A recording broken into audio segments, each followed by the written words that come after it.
هنعمل جبنة قديمة ومش باللبن الخض اللي طلع من الزبدة. لما جينا نضرب الزبدة طلع منها لبن ما رميناهوش. هنعمل بيه جبنة قديمة ومش. برضو الجبنة كنا عاملينها في الفيديو اللي فات. هننزل باللبن دوت على النار، نسيبه يغلي. المش والجبنة بيتعملوا دلوقتي، ده أوانهم، بيتعملوا في الفترة دي وبيتاكليهم في الصيف. في الصيف بيبقى المش غالي جدا عن الجبنة القريش كمان. فحطينا اللبن اللي هو لبن الخض ده على النار لحد ما يقصر. حطينا معاه 4 معالق ملح، وبنسيبه بقى لغاية لما يتبخر منه المية شوية، يتقل شوية.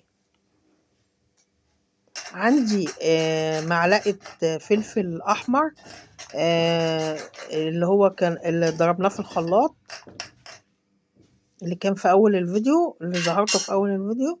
ضربناه في الخلاط ونزلنا بيه على اللبن الخض، بنسيبه برضو يغلي معاه. انت بتبص تلاقي المية بتتبخر وهو يتقل، اللبن ده يتقل. استمر، سيبيه على النار، يعني نسيبه على النار. هنحط معلقة، ده اللبن العادي ده، شوية لبن عادي بتزودي بيهم. يعني بعد اللبن ما قصر طلع اتبخر منه المية، لو عندك شوية لبن حطيهم، لو عندك شرش حطيه، بس هو اللبن بيدي طعم حلو. وبعدين اللبن بيتقل المش، خلي المش معاكي تقيل.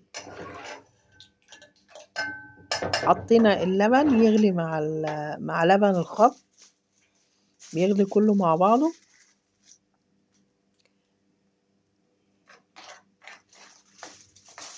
عندي معلقة حلبة، دي معلقة حلبة ناعمة من غير أي إضافات، بتجيبيها من العطار، بتقولوا له عايزة حلبة ناعمة. بتجيبش كتير، يعني انت ممكن تجيبي ب3 جنيه والباقي هيقعد عندك، تخللي المش. حطينا معلقة الحلبة. عندي بقى عسل، حطي 2-3 معالق عسل. العسل ما تستغربيش من العسل، العسل بيخلي المش حلو قوي، والعسل يخلي المش يلف يتقل كده ولونه يبقى كهرمان. بصي اللون اتغير ازاي، يعني لون المش بيبقى لون جميل، اللي هو الاصفر الغامق، بيديله لون وبيديله طعم، ما يبقاش المش مزز. انا عندي المش قديم، عندي مش قديم خدت منه شويه، بس المش القديم اللي عندي تقيل فخدت منه شويه، خدت منه شويه للجديد. ده زي الاساس بتاع المش. بس وتطفي عليه وتسيبيه يبرد. عندك الجبنه دي كنا عاملينها برضو في الفيديو اللي فات.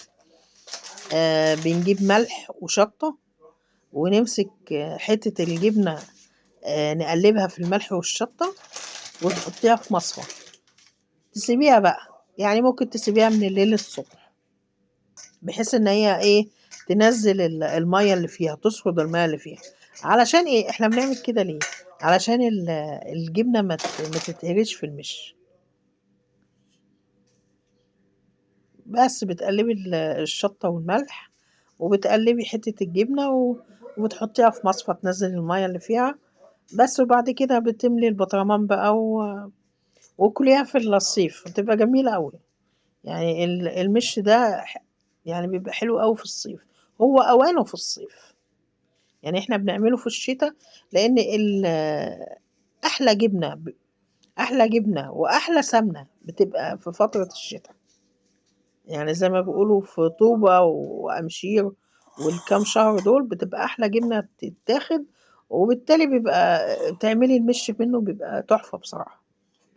بس بتحطيه بقى في بطرمان، بتعبيه في بطرمان وتاكلي منها ان شاء الله في الصيف بإذن الله.